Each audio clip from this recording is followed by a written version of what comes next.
from Italy, from Rome, Roma, and La Rosetta. Mangiare il mare. Eating the sea. Suddenly, I'm eating the sea from a simple dish of linguine e scampi. I'm drinking the earth from a pale straw glass of greco di tuffo. The sea and the earth meeting at a table in this city where it's clear such things are eternal. Welcome to the latest floating poetry broadcast, and thank you for leaning in to show 107 in my ongoing weekly series, coming to you live from the coast of New England, where Connecticut meets Rhode Island. This is your poet and poetorialist, Colin Goedecke, a voice for living our days more poetically, more expressively, more soulfully.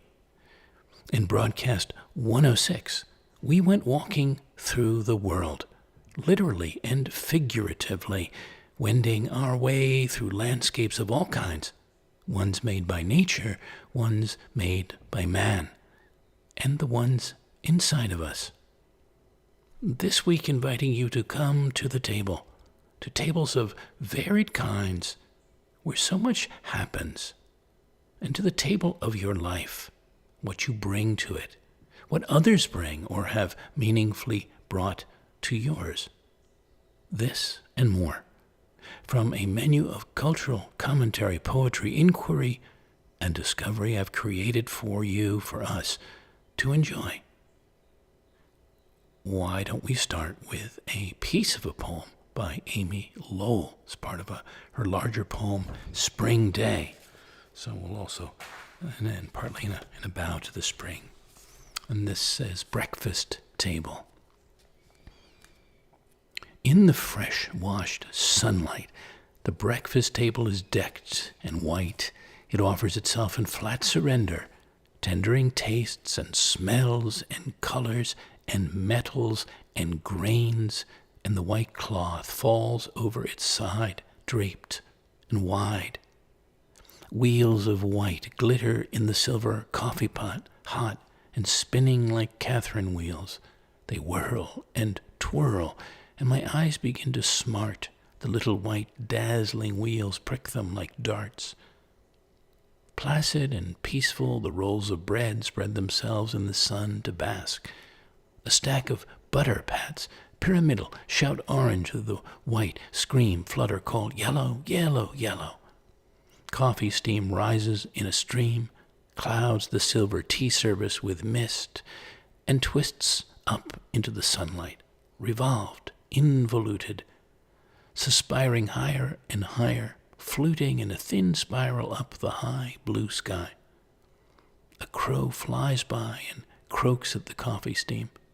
The day is new and fair with good smells in the air.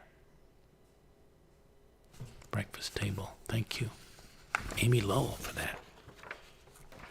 Well, those moments many have had through time at cafe tables around Europe and other parts of the world, conjured here one afternoon for me in Philadelphia, old Philadelphia. And of course, how would you describe some of yours? This was on Rittenhouse Square, October 2002, idling under an awning. Sitting under an awning on Rittenhouse Square in the October sun and the cool October air. A touch of France at an outside cafe. The marble-top table, the wicker chairs, the glass of rosé. Pleasure before business, the business of living, before the business of doing. Idling under an awning on Rittenhouse Square.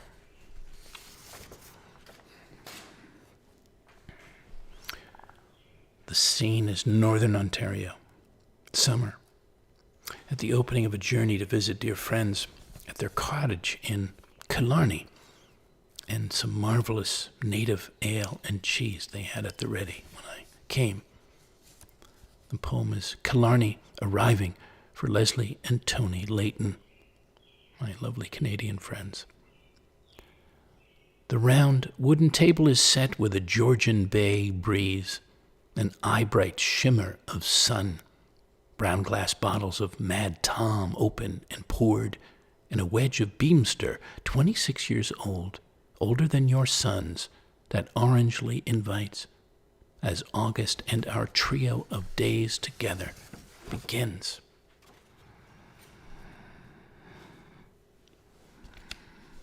Here's a poem about an experience at a table on a Greek island in the Aegean, one summer night on a starlit harbor.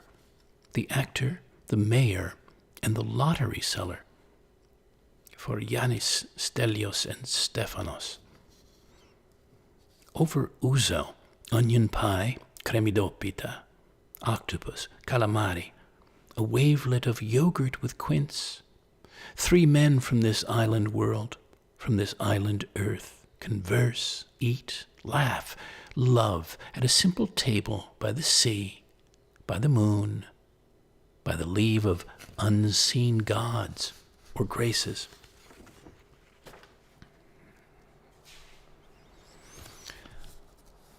They'll Take Manhattans is a poem for a friend of mine, for Jill Wilson and her, quote, superior mother.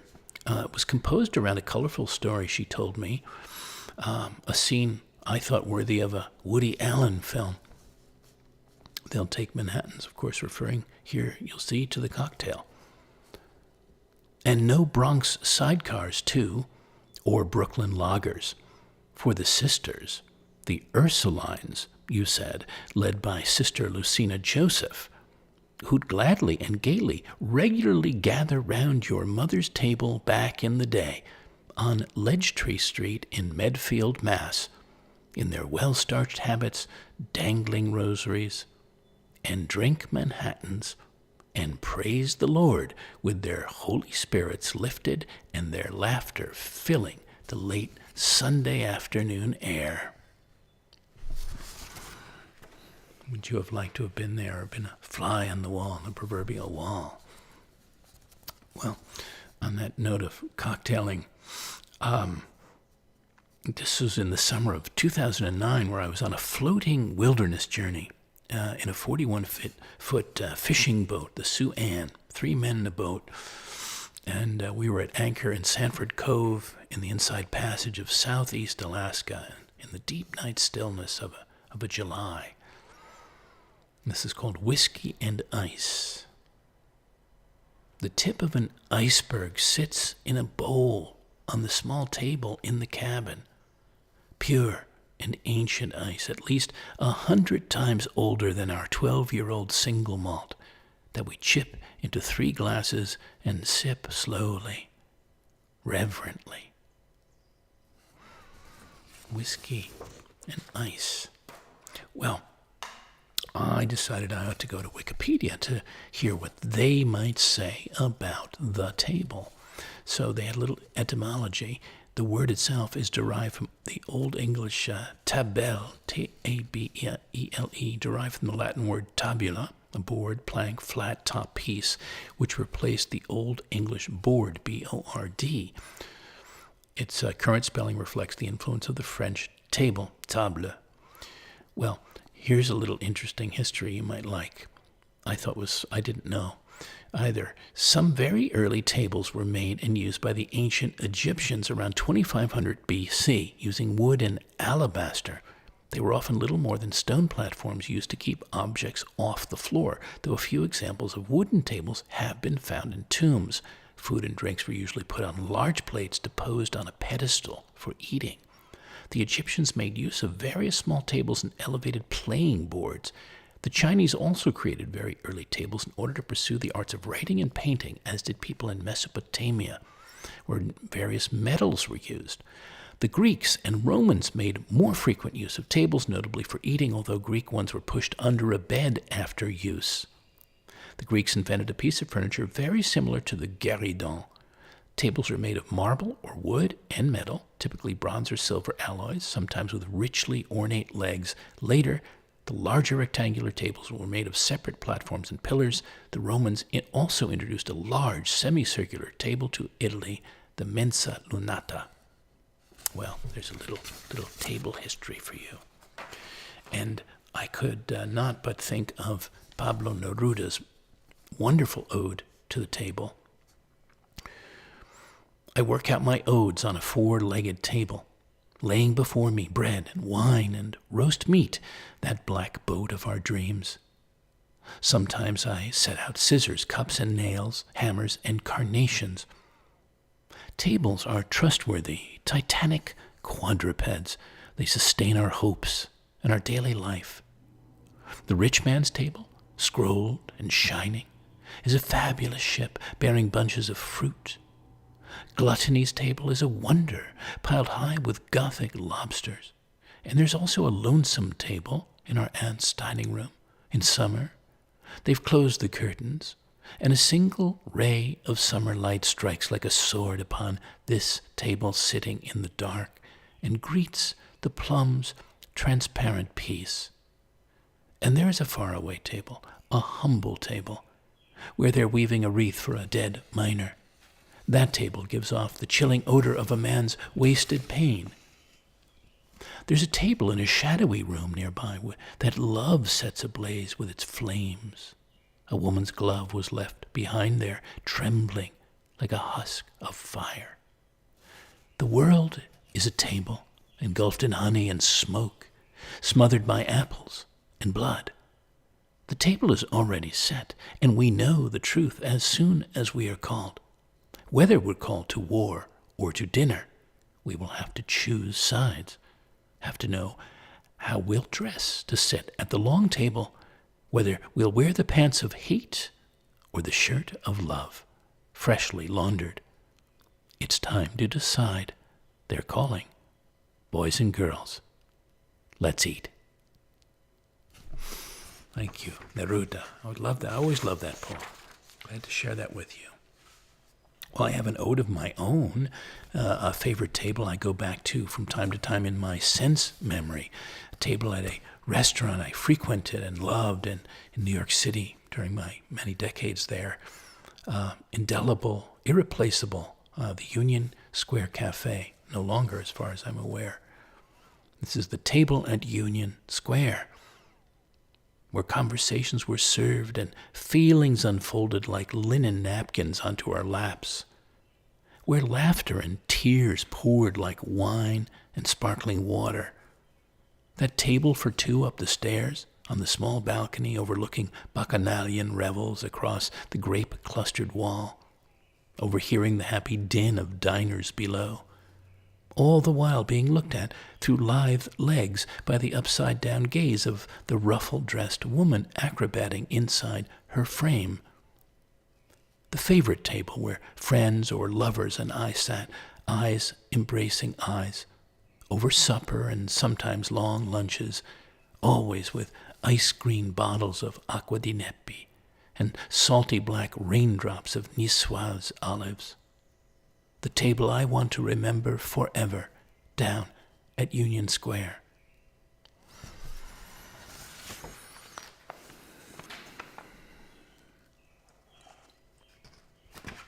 Well, from the Marginalian, I knew Adam Gopnik had done some stories and books, and this is one of them. The Table Comes First is the title. Adam Gopnik on a book and story on the meaning of food, a cultural history of our modern culinary obsession.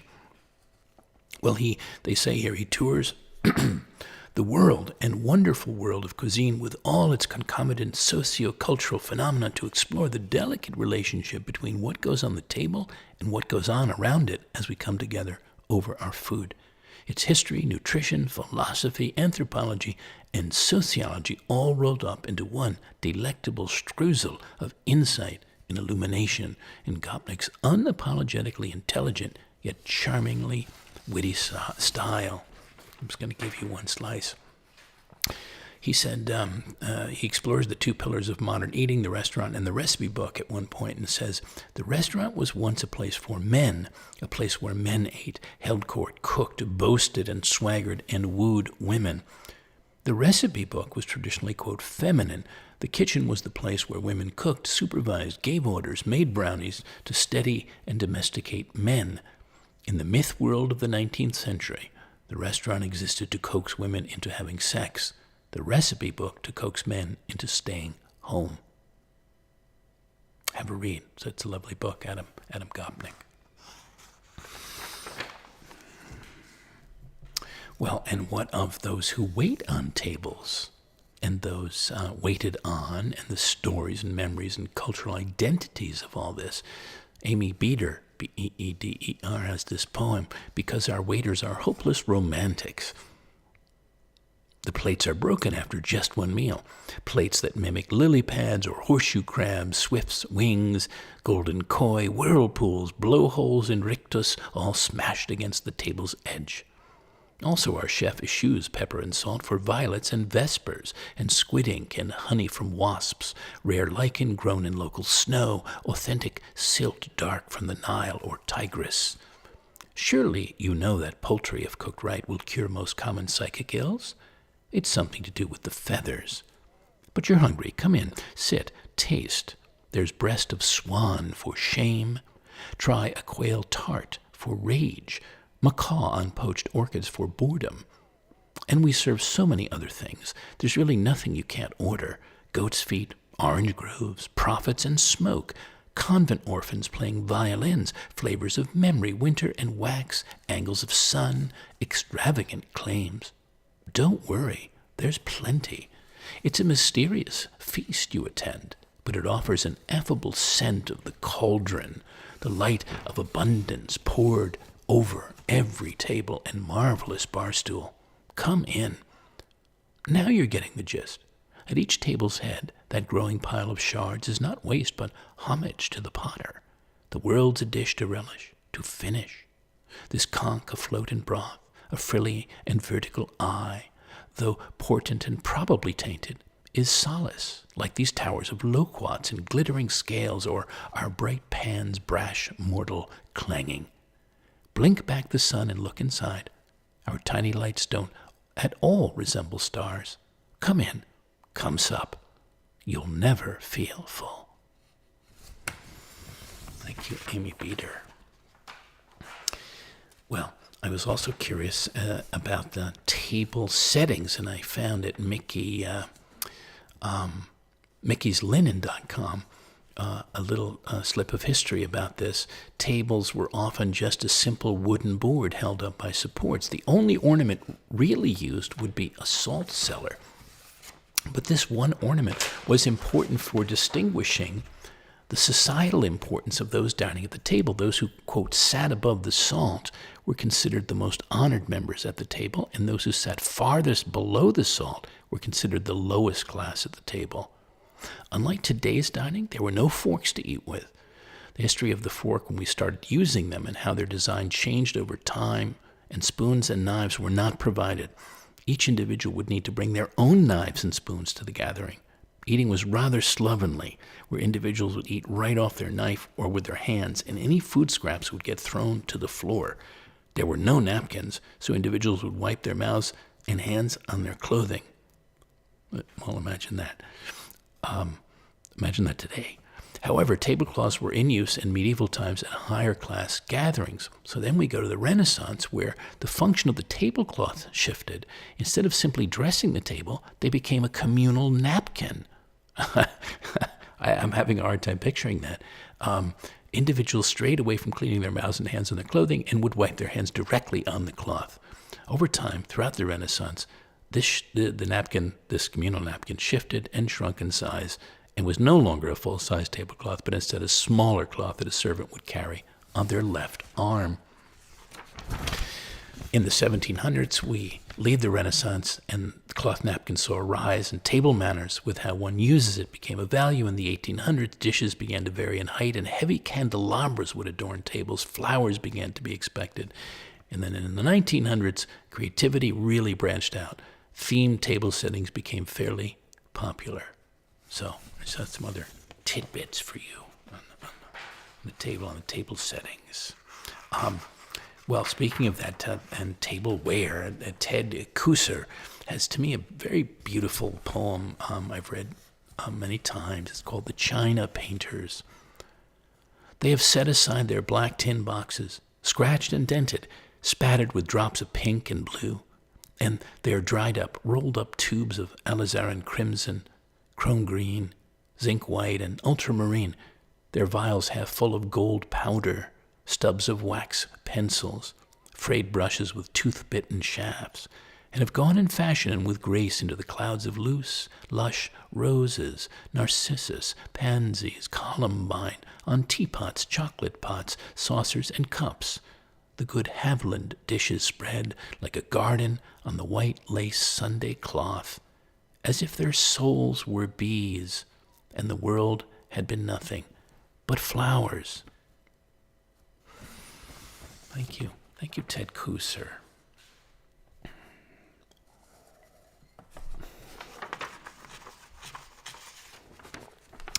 Well, friends, as we table hop together, a few questions. I'm wondering about what kind of table you most love sitting at, and with who, and in what kind of setting, inside or out, and what season. What's a glowing memory or two you have of being at a table of any time, eating or having cocktails or reading or creating, maybe picnicking? When was the table, what was the table like growing up where you lived? The kitchen table. Call it up to mind, and the dining room table if you had one. I spoke too of the table of one's life, the metaphor. How do you feel about what you're bringing to yours? Yourself, your life gifts, your energy. And who are the others, now or in the past, who brought their beautiful presence to the table or tables of yours? And what about the friends who've graced your literal table? Who were they? Are they? A joy to have around you, conversing, celebrating, appreciating. A few questions. Things to think about, if you like.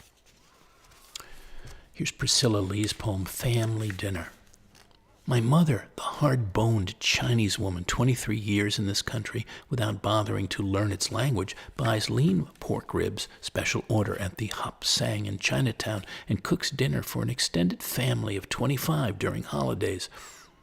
Seated loosely around the dining table, trying to eat quietly, I am scrubbed down to skin and bone. Her oldest daughter, spineless, a headless snake, a woman grandfather says, who should have her tendons lifted out slowly by the steel point of a darning needle until she writhes. To my mother, I am useless but dangerous, capable of swallowing the family whole into my pelvis while I sit waiting for the boyfriend, white and forbidden, to touch our doorbell. Thank you, Priscilla Lee. This next is a poem I made for newlyweds I knew and loved back in New York City, and this was in 2009. Carving out a lifetime with bone and flesh, hand and heartiness, you carve out a lifetime of summer steaks salted with sea air and fireflies and turkeys with wings giving thanks, Easter lambs saying rosemaries, Christmas roasts and rosiness, crusty loaves, an air of comforting lightness. You feed and are fed and nourished, wield a blade with heed and without bleeding, as you preside and guide with simple tools and grace at the table of your life. Carving out a lifetime.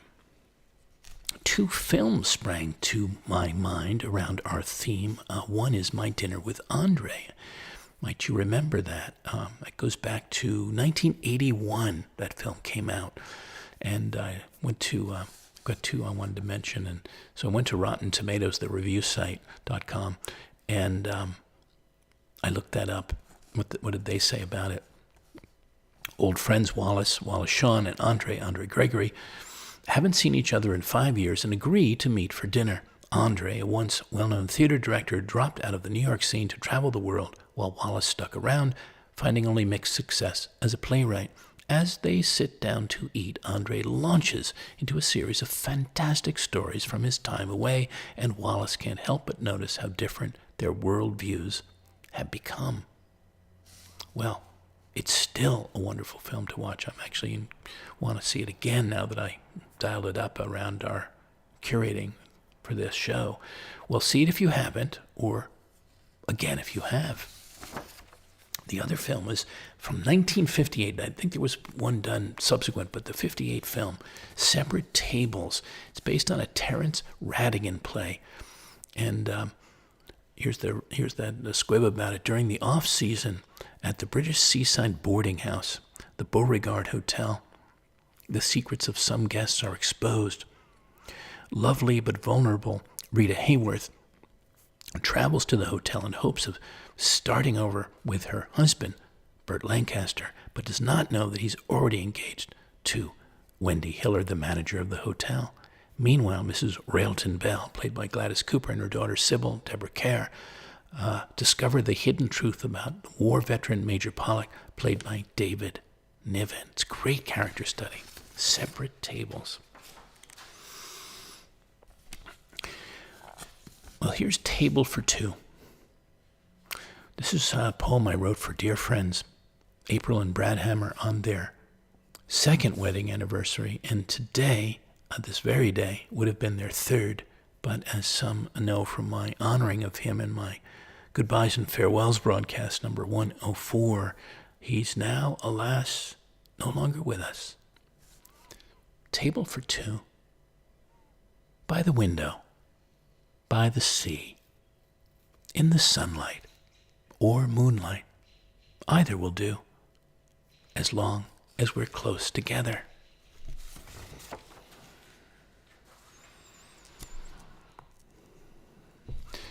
Well, recollect as you may as we go along the many different tables and things that have happened at them, or are touchstones to things that happened. This is Lawrence Ferlinghetti about a meeting at a boarding house table back in time, and before his time, but central to his existence. This is from his collection of Far Rockaway of the Heart.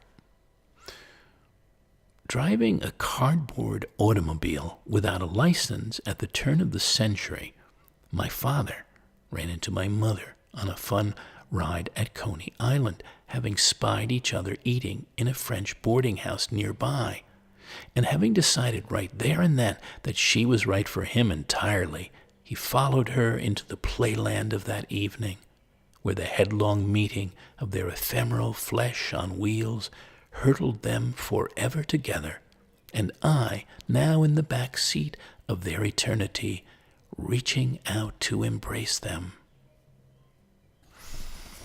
Thank you, Ferlinghetti, for that. Well, here's something that happened around a sewing table. This is A Canticle in the Fish's Belly by Rachel Richardson.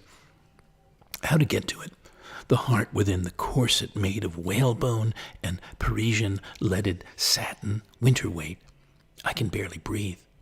Sun filters from high windows into this dark paneled room, where my sister helps me step into the skirt, our grandmother's sent for dress, its pinprick satin buttons down my chest. We hook each hook to hold the corset flush, to anchor the bustle, as she did for her quiet February wedding, snow covering the steeple of the Seaman's Bethel. Melville, this, shipmates, is that other lesson. Fasten the locks, hold the heart within its watery chamber. When the seamstress slid the bone into the bodice and pinned each cut piece together, the satin stood upright at the sewing table. She could almost see it breathe. I am swallowed, and swallowed whole. It outlasts all our vows. Thank you, Rachel Richardson, for that. Well, here on an operating table in a surgery that I had a few years back, it's called Eye-Opening Contemplation on a Pterygium. I lie down quietly, patiently on the operating table to have a veil removed, skillfully scalpeled away. A pterygium, triangular, from the Greek, a kind of wing, though not for flight. Yet feel sure the surgery is beyond physical, is in stereo metaphysical, a sacred optometry to further free my inner eye, to create a greater opening through which I can more clearly, unobstructedly perceive the alchemies, beauties, totalities of the light and life around me.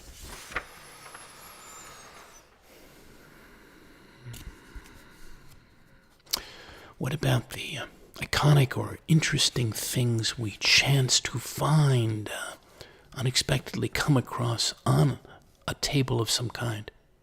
Like Mark Strand's poem, The Mysterious Arrival of an Unusual Letter. It had been a long day at the office and a long ride back to the small apartment where I lived. When I got there, I flicked on the light and saw on the table an envelope with my name on it.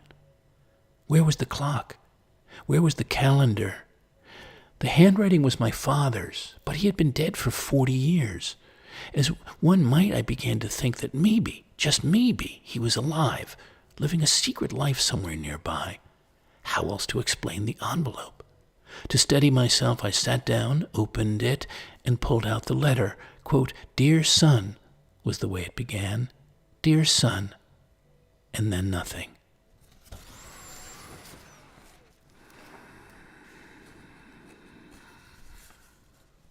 Thank you, Mark Strand.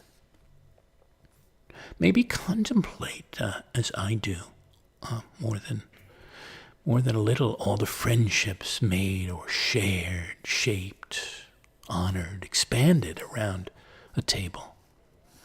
This was back on DeGraw Street in Cobble Hill, Brooklyn, spring of 2017. Brooklyn meets Jerusalem.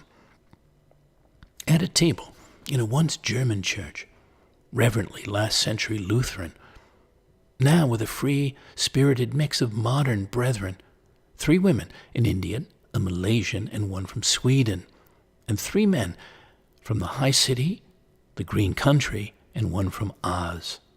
A table of friends around a Middle Eastern dish of fresh roasted chicken, fennel bulbs and clementines, white and red wines, eau de vie, around stories, songs from a balcony, cakes, candles, and Cobble Hill charm. Around a poet's 59th year, bridging old and new worlds, histories, serendipities, blending with joys of here, with dreams of next, embracing life wherever and however surprisingly it brings us. Brooklyn meets Jerusalem. Donald Hall's poem, The Table. Walking back to the farm from the depot, Riley slapped flies with his tail. Twilight, crickets scraped in the green, standing hay by the road. The voice of my grandfather spoke through a motion of gnats. I held his hand. I entered the sway of a horse. At the brown table, I propped books on each other. All morning in the room, my skin took into itself small discs of coolness. Then I walked in the cut hayfield by the barn and lay alone in the little valley of noon heat in the village of little sounds. Grasshoppers tickled my neck and I let them. I turned into the other world that lives in the air. Clouds passed like motes. My grandfather clanked up the road on his mowing machine behind Riley, dark with sweat. I ran to the barn and carried a bucket of water to the loose jaws working in the dark stall. For lunch, I sliced an onion. Then we raked hay into mounds, and my grandfather pitched it up where I tucked it in place on the hay rack. My skin dried in the sun. Wind caught me in clover. The slow ride back to the barn, I dangled legs over split pole rails while my grandfather talked forever in a voice that wrapped me around with love that asked for nothing. In my room, I drank well water that whitened the sides of a tumbler, and coolness gathered like dark inside my stomach. This morning I walk to the shaded bedroom and lean on the drop-leaf table. The table hums a song to itself, without sense, and I hear the voice of the heaving ribs of Riley and grasshoppers haying the fields of the air. Thank you, Donald Hall.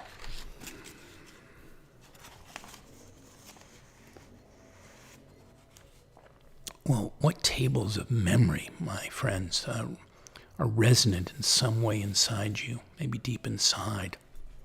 This is Cavafy's poem, Constantine Cavafy, The Afternoon Sun. This room, how well I know it. Now they're renting it, and the one next to it has offices. The whole house has become an office building for agents, businessmen, companies. This room, how familiar it is. The couch was here near the door, a Turkish carpet in front of it. Close by, the shelf with 2 yellow vases. On the right, no, opposite, a wardrobe with a mirror. In the middle, the table where he wrote, and the 3 big wicker chairs. Beside the window, the bed where we made love so many times. They must still be around somewhere, those old things. Beside the window, the bed. The afternoon sun used to touch half of it. One afternoon at 4 o'clock, we separated for a week only, and then that week became forever. Thank you. Cavafy, The Afternoon Sun. The corner table is a touchstone for me of happy times I'd have over lunches with my dear Uncle Hugh, long gone, and his partner, Scott. This was at a favorite restaurant that we'd often meet at, Borgo Antico. I'm not sure that's there anymore either. That was back 20 years ago. On a village hilltop north of Rome and south of home, a corner table is splashing like a fountain with sun. Mineral bubbles jump above the rim of the cold water glass I bring to my lips. Fruit and spice flow in a swallow of Sangiovese, milky bliss from forkfuls of buffalo mozzarella, the faces of Uncle H and S soft and aglow as we lounge over lunch and stories at the round, sun-gowned table. Well, I send that up to the heavens, to my Uncle Hugo. Think about how tables can set a stage themselves, and a mood in a given place can be centerpieces of a kind, whether visually or historically or otherly. This was up in Maine, Sullivan, Maine, years back. The mise en scène at the Island View Inn, number 2. An old couch warms itself by the fire, its leather cracking like hardwood over embers, as a bearded brown moose with candelabra antlers thrusts its head through the fieldstone chimney, sniffing the air and surveying the room. To the right, a window pictures stacks of feather-bedding clouds.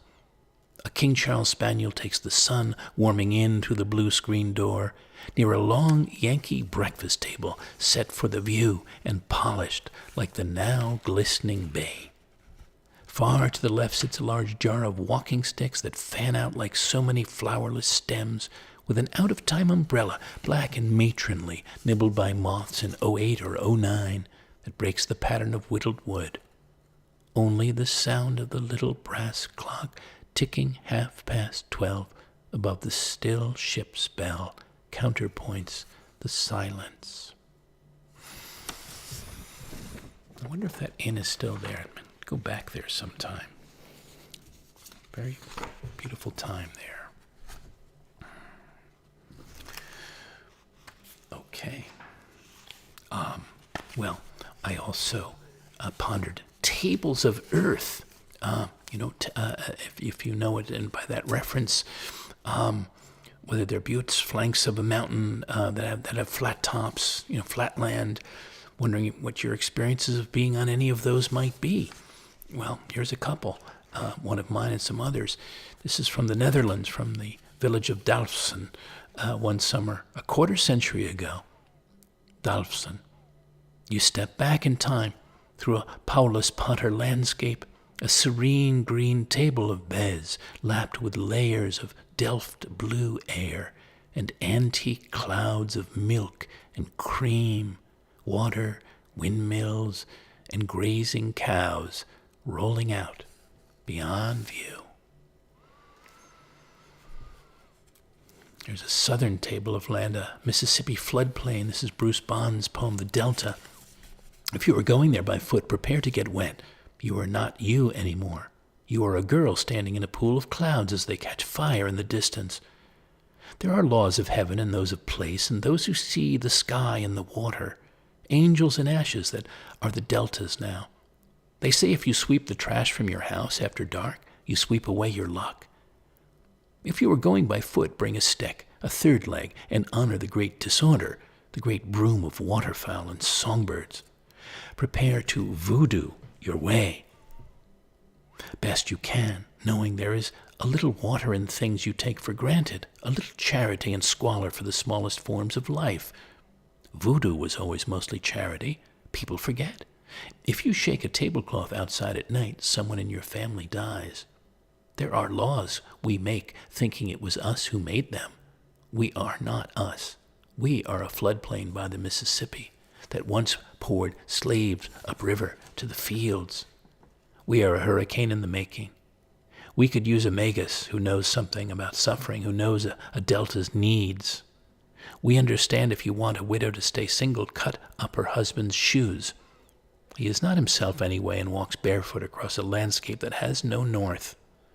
Only a ghost tree here and there, a frog, a cricket, a bird, and if the fates are kind, a girl with a stick who is more at home being homeless than you will ever be. Thank you, Bruce Bond. Here's M.L. Smoker's poem, Heart Butte, Montana. The unsympathetic wind, how she has evaded me for years now, leaving a guileless shell and no way to navigate. Once when I stood on a plateau of earth, just at the moment before the dangerous jutting peaks converged upon the lilting sway of grasslands, I almost found a way back. There the sky, quite possibly all the elements, caused the rock and soil and vegetation to congregate. Their prayer was not new, and so faint I could hardly discern. Simple remembrances, like a tiny syncopated chorus calling everyone home, across 1,000 eastward miles, and what little wind was left at my back. But I could not move, and then the music was gone. All that was left were the springtime faces of mountains gazing down, their last patches of snow, luminous. I dreamed of becoming snowmelt, gliding down the slope and into the valley, with the promise and assurance that there was always a way to become bird, tree, water again. Thank you, M.L. Smoker. That's from his collection, New Poets of Native Nations. Here's Peter Heller's poem, Apples. You love apples, so let's speak of apples. Say I were to hold you in my hand like an apple, round and red, and kiss you in bites on the table or under the tree where you dropped. Tump, and you reached up in cool shadow on the grass and bit back, crunch. God, I'd laugh, knowing dreams ask like this, swallow by swallow. Thank you, Peter Heller. Years back in Greece, at the port of Lavrion, before setting off by ferry to the Cyclades. This time in this bakery this morning, very early morning, just opened. The bakery, to Artopio. Hearthworm circles of sesame bread greet our morning mouths, cinnamon-dusted cups of cappuccino, a crock of fresh white sheep's yogurt, salty and sweet, honey, the innocence of the young woman making us at home, the table for two and the first slant of sun over the red-tiled rooftops near the waiting, soon carrying sea. The bakery. Ben Vogt, V-O-G-T, his poem Grandpa Votes, 1959. The food is on the table, turkey tanned to a cowboy boot luster, potatoes mashed and mounded in a bowl whose lip is lined with blue flowers linked by gray vines faded from washing. Everyone's heads have turned to elongate the table's view, a Last Supper twisted toward a horizon where the Christmas tree, crowned by a window, sets it into itself half inclined. Each belly cries, each pair of eyes admonished by Aunt Photographer. Look up. You're wined and dined for the older folks who've pined to see your faces, your lives, lightly framed in this moment's flash. Parents are moved, press their children's heads up from the table, hide their hunger by rubbing lightly wrinkled hands atop their laps.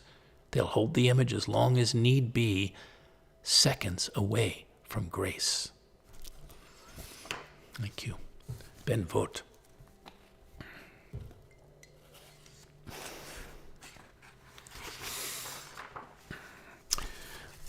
What if you forget the turkey is the title of this next poem. It's a call to things, I would say, that truly matter. What if you forget the turkey? However tender and moist, the golden skin, supremely crisp, the stuffing and the gravy, however savory. Forget the mashed potatoes, the pumpkin pie, and all the wine. What if you simply remember why you gather around a table of kindred others to begin with? This day, or any day, contemplate what fineness, fullness of heart you can bring to each table, each other, before you even arrive to sit there.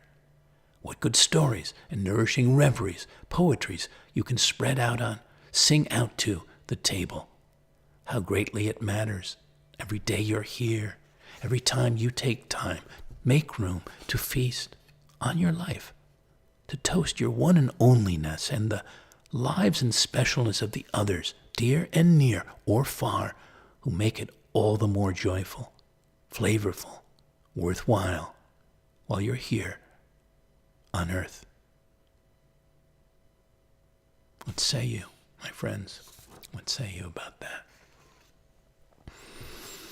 There's so much a table can offer, a world it can deliver. And as we come to our last sharings now, last handful, Jane Kenyon's poem, Briefly It Enters and Briefly Speaks. I am the blossom pressed in a book, found again after 200 years. I am the maker, the lover, and the keeper. When the young girl who starves sits down to a table, she will sit beside me. I am food on the prisoner's plate. I am water rushing to the wellhead, filling the pitcher until it spills. I am the patient gardener of the dry and weedy garden. I am the stone step, the latch, and the working hinge. I am the heart contracted by joy, the longest hair white before the rest. I am there in the basket of fruit presented to the widow. I am the musk rose opening unattended, the fern on the boggy summit. I am the one whose love overcomes you, already with you when you think to call my name. Thank you, Jane Kenyon. Let us remember, shall we, friends, where the light is, where it lives, where it can shine greatly, meaningfully, and daily. This is your sun also rises. It rises each day you open your eyes, each day you open your heart. Every time you enter the great and small moments of your world with a sense of wonder, a taste for adventure, the way Hemingway made his way, boldly, earnestly, one of a kindly, through the wilds of his. Its peaks and valleys, streams and plains, well-weathered woods. It's sometimes dark and starless, sometimes star and moon-bright nights. Every place around a table, a crackling or embering fire, a circle of friends, or simply alone with your thoughts, your own words, silent and still anywhere, and you feel the bounty of the earth, breathe in its beauty, and feast on your life. It rises.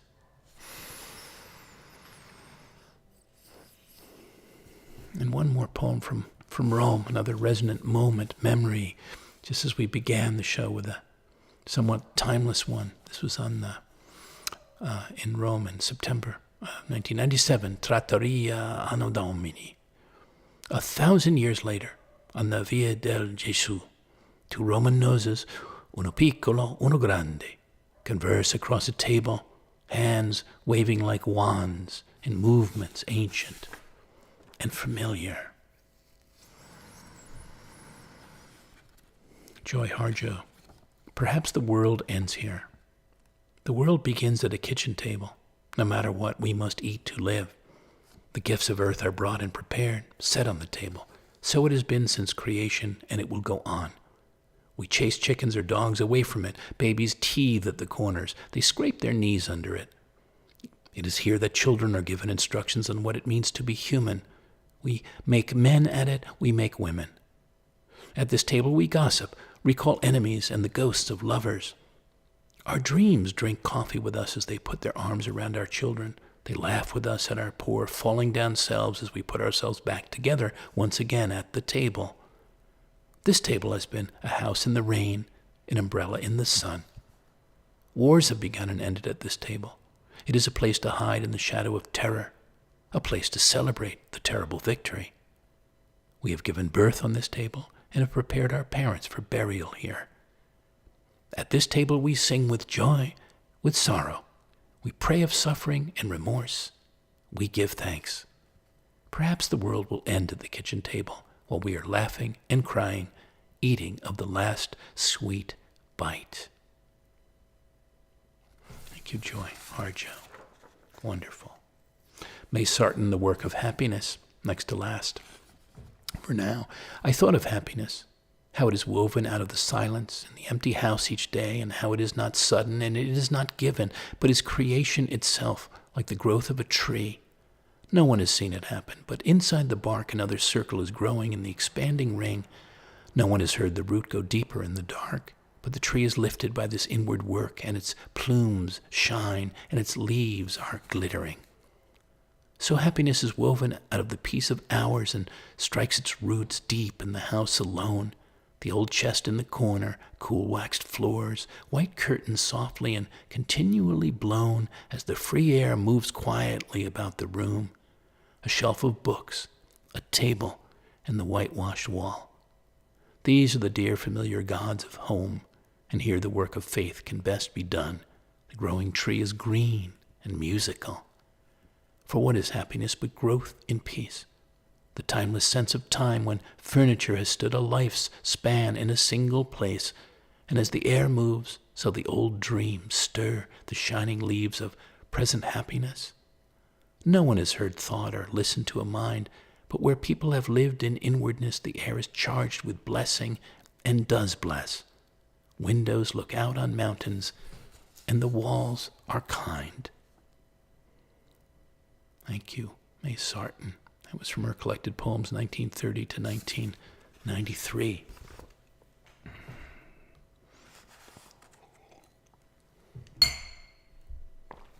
Well, last now, till you lean in again, and we have other time together, another table of time and thought and feeling and savoring together as we're doing here. This is The Spice, a poem from Sag Harbor, April 2018.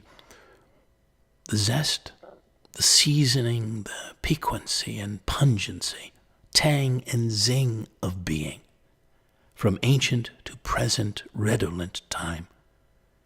When you bring the spice of your body and spirit, the beauty of your taste and most, to the table of your life.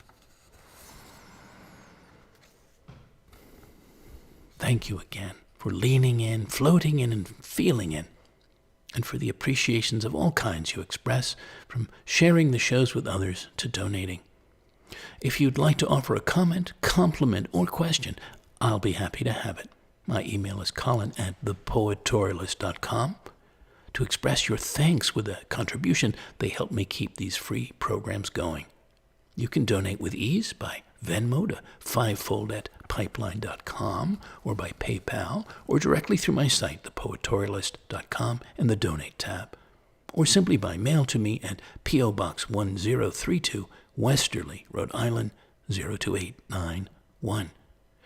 Patrons interested in hosting me as a working artist, a poet in residence on a given property for a given time, this summer, autumn, or winter, to create a new flight of poetic art and dedicate it to you and add my poetic spirit to a cherished place, reach out to discuss the possibilities. I'm also open to being a virtual artist in residence, a poetic presence for select online communities. Meanwhile, you can hear all the broadcasts online, on YouTube, on the Floating Poetry playlist. I hope you'll lean in soon again. Until then, dear listeners, come to every table you can with your fullest self and sensings, your best heart, mind, spirit, an appetite for who and what you find there. Goodbye for now, and good spirits.